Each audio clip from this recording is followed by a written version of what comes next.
Continuamos con esta primera edición de Radio Análisis. Son exactamente las 9 de la mañana con 34 minutos y saludamos de inmediato a nuestro siguiente invitado, el académico de las universidades de Chile y de O'Higgins, Manuel Canales, con quien vamos a conversar respecto de todo este debate que se ha dado en torno al CAE, el crédito con aval del Estado. Profesor, ¿cómo le va? Muy buenos días, gracias por estar con nosotros. No, gracias a ustedes. Hola Claudio, buenos días. Aquí disponible para conversar sobre temas tan arduos como este, digamos. Sí, le quería pedir una primera reflexión más general, ¿no? Respecto de cómo usted ha visto la forma principalmente en cómo se ha dado el debate en torno al CAE, sus consecuencias y la forma en la cual se debe abordar este problema. Bueno, entrando por ahí, diría que no hace bien entrarle, como parece ser la norma o la horma de este tiempo, de manera superficial y rápida. No en estos temas. Este tema es arduo y duro, quemante y va a durar, va a permanecer, está pegado a asuntos muy de fondo. Y además obliga precisamente a esta reflexión detenida, buscándole todos sus pliegues, porque es muy turbio. Esta es una situación turbia, como por lo demás es signo de estos tiempos en Chile, donde es obvio que claridades no hay, nitidez no hay. Y esto es particularmente turbio. Y habría que observarlo de ese modo. En principio, pagar una deuda es lo claro, es lo esperable, pero reducir esto a un asunto de deshonestidad, por ejemplo, del que no paga, es precisamente no querer entrar a analizar el problema que la cuestión del CAE nos presenta. Y la cuestión del CAE finalmente nos presenta el problema de la expectativa de promoción profesional, social, dejar de ser jornalero.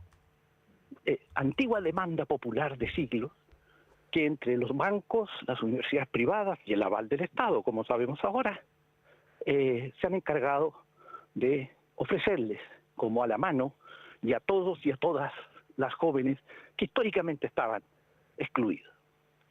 Pero en ese sentido quisiera detenerme en lo turbio de esto, porque puede haber algo de defraudación, naturalmente, en no pagar lo que tú has contratado como una deuda. Pero ¿qué ocurre cuando esa defraudación del que debía pagar se corresponde según su criterio? Y ya vemos, no es un asunto individual, estamos hablando de mayorías estadísticas incluso ya. Entiende que a cambio también hubo un fraude, que en verdad le prometieron un servicio que finalmente nunca llegó, que contrataron un camino que les ofrecieron y prometieron como el tú puedes, y llegaron y pudieron a lo que pudieron. ¿Y qué pudieron? Vea usted los datos de los deudores CAE. ¿Cuál es el promedio de sueldo de un deudor CAE? Es decir, de alguien con estudios universitarios o educación superior, tan lustrosamente sabida por estos años, como ese héroe, por ejemplo, heroína de la primera generación en su familia. Tanto voto que se tuvo a su nombre, tanto crédito que se ganó con interés en torno a esa ilusión. Bien, ¿cuánto ganan? El estudio del 2022 decía que casi el 40 o más por ciento ganaba menos de 250.000 pesos. En promedio, estarán en los 500, 600. No muy distinto, creo, a lo que puede obtener un jornalero habitual en Chile hoy. Entonces la pregunta es, ¿cómo llegó a ocurrir esto? ¿Quién diseñó esto? ¿Para qué es esto? Que las personas todas estén llamadas, prácticamente obligadas moralmente a estudiar, sino a condenarse a la autocancelación, como si hubiera ahí una esperanza que cursar, como validación personal finalmente. Bien, si están todos llamados, como está ocurriendo, todos egresando, sigue ocurriendo endeudarse para no pagarlo y así, ¿qué ocurre? ¿Por qué los llevamos a todos a ese lugar? Finalmente porque así se gestionaba la demanda por promoción, que en términos sustantivos no está disponible. Hay un 10-12% de puestos de trabajo complejos que se los siguen llevando el 10-12% que tienen educaciones particulares, educaciones de calidad superior también en las universidades, y que finalmente no logran, no se logra ese avance o esa promoción prometida. Entonces ahí estamos. Por eso a lo mejor hay una suerte de crisis de validez o de legitimidad de esta deuda. Esta deuda padece de un déficit de legitimidad social, no completa. Esto divide, es dudoso. El 50% paga, el 50% no. Piensa usted que ya el 50% pague ganando 600.000 pesos. Habla efectivamente de una honestidad a toda prueba. Pero el otro que no paga, ¿es deshonestidad o es el planteamiento de un asunto social? O esto se gestiona en términos jurídicos comerciales como un asunto entre privados, o se gestiona, como creo yo ha de ser, que políticamente como la expresión de un conflicto social. Ujú. Profesor, hemos hablado mucho durante el último tiempo respecto de que en nuestro país se vive una crisis de credibilidad hacia las instituciones, que en el fondo no hay ninguna que se salve respecto de ese problema. Y le quería preguntar respecto de qué tanto influyen hechos como este, ¿no? Como esto que se ha visto a través del crédito conaval del Estado, del CAE, porque usted hablaba en su respuesta anterior respecto de una promesa que nunca se cumplió, de un servicio que no se pudo entregar a la gente que entregó, depositó, por así decirlo, su confianza en un sistema, en este caso el de la educación superior, para poder, en cierta forma, no sé si escalar es la palabra, pero cambiar la realidad que tenía su Sí, escalar, familia, básicamente, sí. progresar, subir las Básicamente. gradas. ¿Qué podríamos decir al respecto? Bueno, está todo conectado, en las crisis todo se mezcla y efectivamente tenemos aquí la expresión, una segunda, una quinta, décima expresión de esa ausencia de cohesión y de entendimiento. Efectivamente, como se señala, la validez de las instituciones en general está muy objetada. Y creo que tiene que ver con una percepción de incoherencia total de la vida social que llevamos, como Chile. Es decir, el modelo en su éxito genera una situación de incoherencia donde somos llamados y convocados a caminos que llevan a barrancos y después nadie mira. La pregunta es, ¿cómo pretendemos validez de esta deuda o de las instituciones que la avalan, por ejemplo, si seguimos en un sistema en que las personas se están endeudando hoy día para seguir carreras que llevarán a los barrancos conocidos que ya explotaron en octubre? ¿Quién explica y qué validez puede tener un sistema de educación superior privado que llevó a que tengamos el 70-80%, y por ahí serán los números, de cobertura de educación superior para una matriz productiva que sigue siendo la misma de toda la vida? Clorofila, minería, comercio, y para eso no se requiere estudios superiores.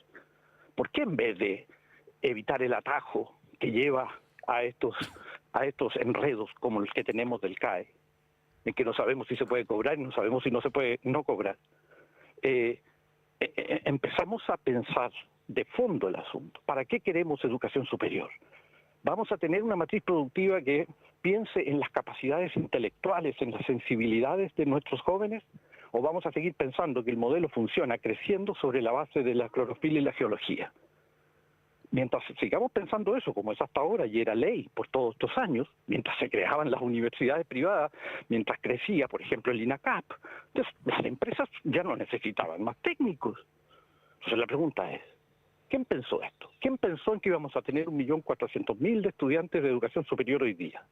¿Dónde está ese número? Me temo que no está en ninguna parte, que nadie lo planificó, que fue simplemente una fuga hacia adelante para prometerle a los jóvenes que había un camino para ellos, que fue una fuga hacia adelante para prometerle a las familias populares que ya el 2005, 2006 manifestaban su desasosiego con este sistema que les permitía dejar de ser pobres, pero les condenaba para siempre al mismo estamento, al mismo barrio, las mismas zonas, ya no pobres, de siempre. Vino la promesa del tú puedes, y estamos en las situaciones que estamos. Que respondan los bancos, que respondan las universidades privadas, que responda el Estado. También que respondan los jóvenes, que conversemos finalmente sobre cómo fue que se fraguó esto y cómo se sigue fraguando. Y si usted pone en duda el camino de educación superior, de mercado, que tenemos ahora mismo, lo pone en duda ahora mismo, digo, ¿qué pasa con la enseñanza media? Hace la misma crisis, que quizás ya la está viviendo, como crisis de lo emblemático, pero en realidad es la crisis de los colegios comunes.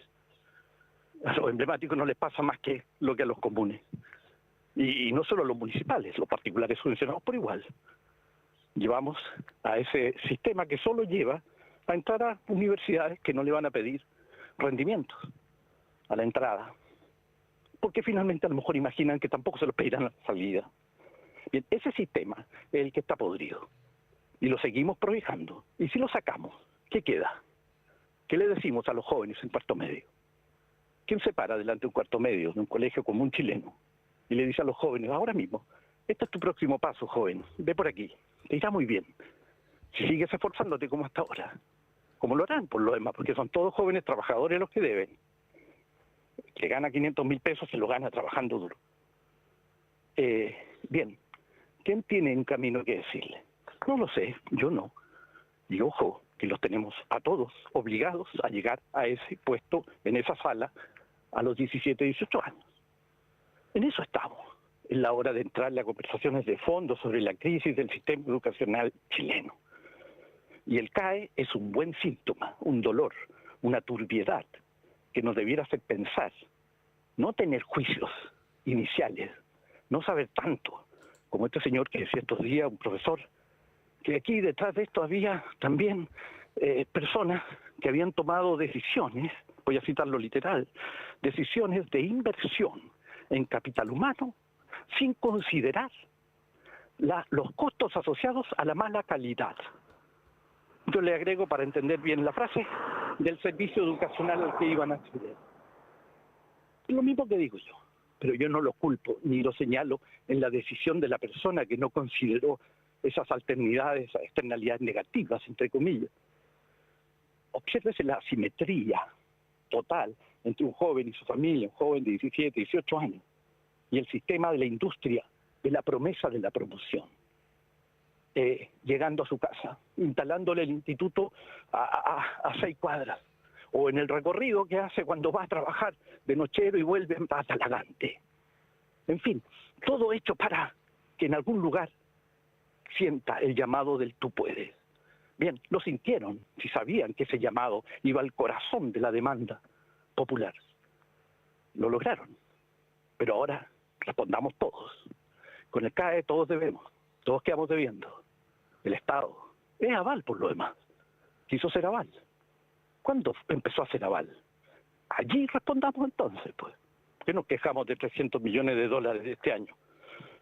Se habla de que es el doble o algo así de Valparaíso. La Exapre llevaron 1.500 millones de dólares y no he visto ningún alegato de moralidad al respecto. En ese sentido creo que nos hace mucho daño la reducción de todos estos temas a asuntos políticos, electorales o políticos de coyuntura, del momento, que solo viven del día a día y que no levantan la vista. Uh-huh. Son problemas de fondo para los que no tenemos solución disponible. Hay que ponerse a pensar entre todos los actores, volver a pensar la educación superior, y pese a quien le duela, habrá que refundar todo este sistema. Ahora, profesor, estamos conversando con el académico de la Universidad de Chile y la Universidad de O'Higgins, el profesor Manuel Canales, respecto del crédito con aval del Estado y todas las complejidades que representa el debate en torno a este problema. El problema, profesor, es que efectivamente lo que vemos por parte de nuestros dirigentes actualmente es lo contrario a lo que usted señala debiese ser el camino, ¿no? El debate superficial, la disputa de si hay que pagar o no pagar, y el tema de fondo, el problema de fondo queda ahí postergado hasta quizá cuándo. Y es lo mismo que nos pasa, sí, es lo mismo que nos pasa en salud, es lo mismo que nos pasa en vivienda, es lo mismo que nos pasa en orden público. ¿Estamos atrapados entonces? Atrapados en nuestras propias trampas. Pues no somos capaces de enfrentar que tenemos preguntas que hay que responder. Y esas preguntas las puso octubre. Hoy día octubre es transformado en una gritería de una horda destructiva. Octubre fue una pregunta. Preguntó por todo esto.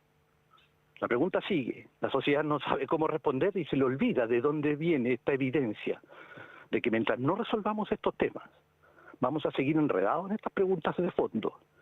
La superficialidad, esta suerte de pantano este juego a la aniquilación de uno y otro en las superficies, como decíamos, tiene que ver con esta impotencia histórica de las clases dirigentes, por cierto, que no tienen propuesta alternativa para las nuevas generaciones.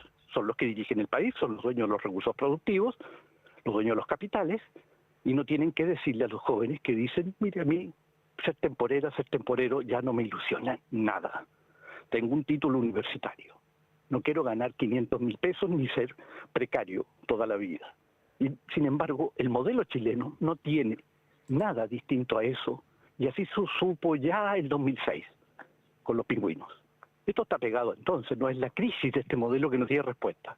La clase dirigente no tiene que decir, y por el lado de las clases populares o de la izquierda o de alternativas políticas, también hay un silencio total de visión de largo plazo y de entendimiento de la crisis. No los culpo, y no es un asunto personal, y no es que alguien sea un iluminado que sí entienda todo y tenga una visión. Lo que digo que en eso, esa es nuestra situación, de una crisis con los actores que tienen que dirigirla metidos en medio de la crisis, que se encierran en su propio pelea de osos o de boxeadores ya cansados, ¿no? Tirando manotazos uno al otro para que no se pare, y si no, llamemos a los delincuentes para juntarnos todos a buscar canallas, ¿no? Como el sheriff llamaba al pueblo y salían con las hogueras, que más o menos está pasando. Y por otra parte, entonces, asumir que no tenemos alternativa. Esa es la conversación que viene. Vamos a pensar el CAE dentro de la crisis de la educación superior. Y vamos a pensar la crisis de la educación superior dentro de la crisis de la educación.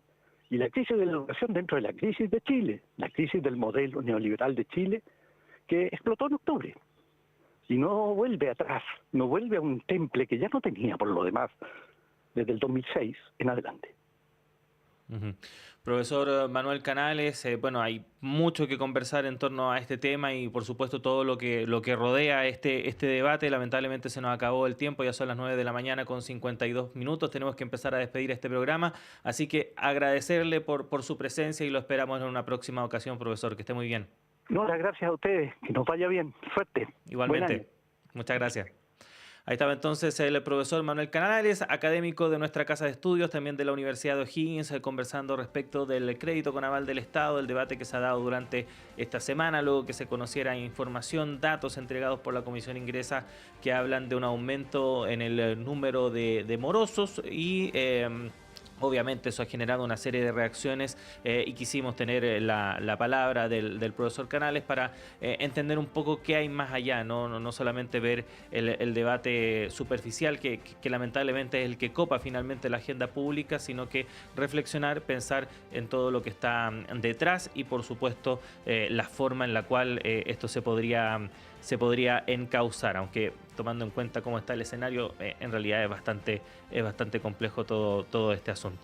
Son las 9 de la mañana con 53 minutos. Despedimos entonces esta primera edición de Radio Análisis. Hay varios temas que están pendientes para esta jornada, así que la invitación es a que se informe a través de todas nuestras plataformas en internet, principalmente nuestro diario electrónico radio.uchile.cl. Atenta y atento a nuestros boletines informativos y a las 13 horas la segunda edición de Radio Análisis junto a Diana Porras con un resumen completo de lo que ha sido esta mañana.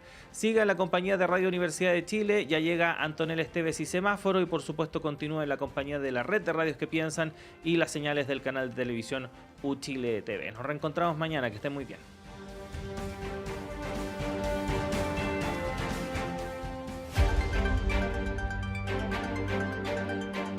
El Departamento de Prensa de Radio Universidad de Chile presentó Primera edición de Radio Análisis. Lo más relevante de cada jornada informativa, con noticias,